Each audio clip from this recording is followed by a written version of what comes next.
Hello everyone, welcome back to Indiana Kayak Fishing Journal. The footage I have for you today is from Sunday, April the 18th.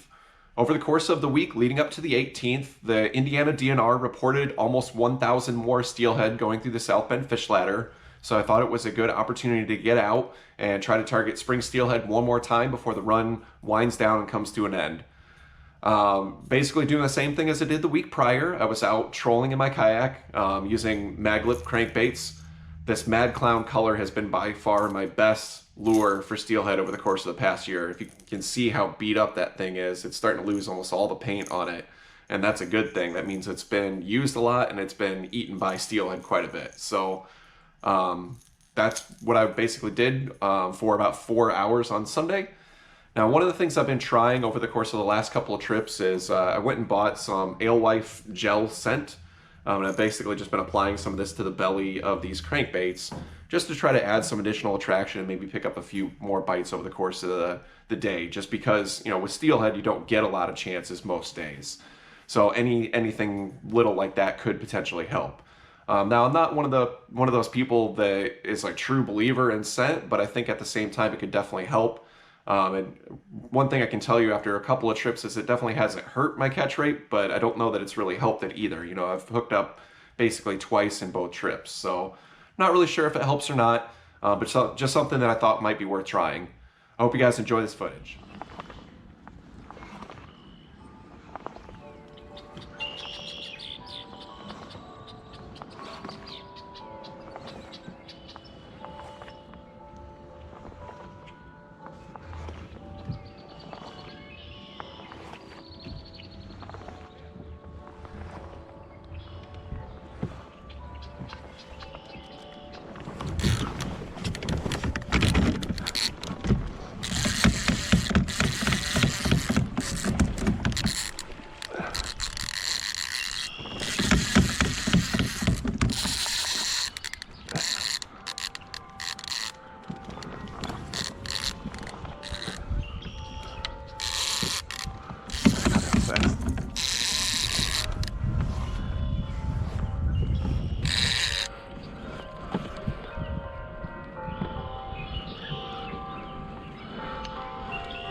Where are you going?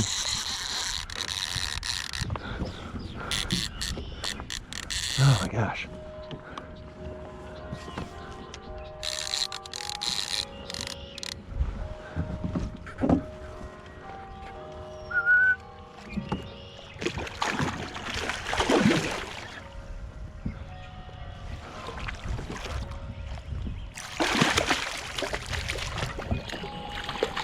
Yes.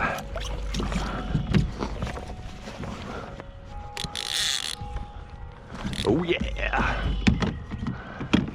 Her tail's like almost gone. That's a beautiful fish though. Yeah, her tail's almost gone from spawning. Nice drop back fish.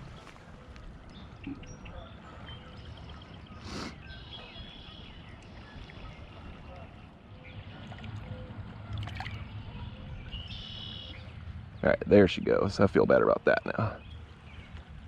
Just an incredible way to start the day. So, according to my GoPro timer and the footage, I hooked that fish 3 minutes and 5 seconds after starting trolling for the day, which is unbelievable. It usually doesn't happen that fast.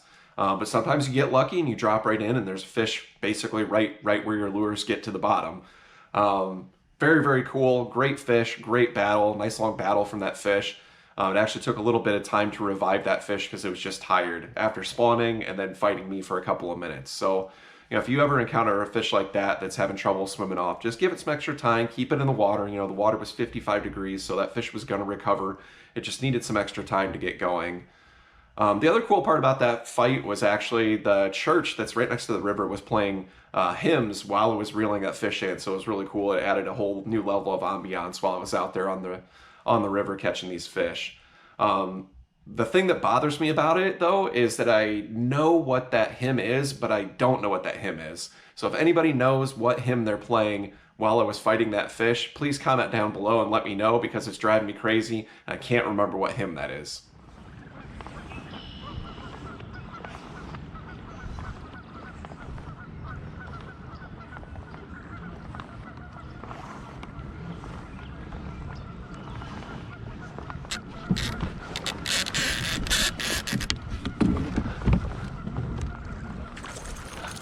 Whoa. Still on, still on.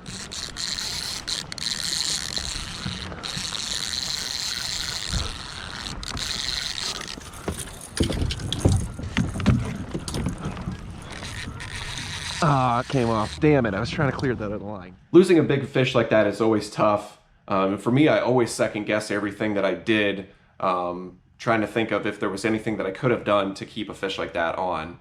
One of the things I really regret about this instance was I didn't get that rod into my hands soon enough. I was too preoccupied trying to get that other rod cleared so that it didn't end up with a big tangle. I should have just grabbed that rod straight out of the get-go. That way I could have kept good pressure on that fish and had a much better chance of getting it to hand.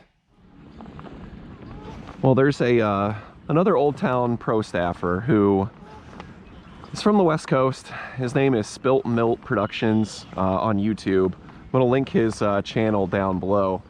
But he put out a video on, how to be more successful while you're trolling. And one of his big tips was, you see how both of these rods are right-hand reel. One of the things he was talking about was actually getting one that's a left-hand reel for this side. That way, when a fish hits this rod, you can just reach up and reel this in real quick, instead of having to try to like pull it out and then reel it in, get it back into something, and then get over here and grab this fish. It might have helped in that situation, because I just didn't get that rod cleared soon enough to keep pressure on that fish. So I ended up losing that one, so now I'm 1 for 2. But I said it might be a good idea to try something like that. All right, well, that's going to do it for the video today. That was my last spring steelhead trip of the year, and this spring was just incredible for me. I ended up catching 20 steelhead, which actually my best year total for any year has been 19. So just in the spring, I caught more steelhead than I have in any other year total previously. So that's really awesome. I did spend a lot of time and a lot of effort chasing steelhead, and it definitely paid off, and I love every minute of it. I just love catching these fish. There's just something about them that is really special, really unique, and just really gets my blood going. So thank you guys for watching. Thank you to everybody who likes, comments, subscribes, shares these videos. I really appreciate it. Hopefully I'll see you guys on the next one.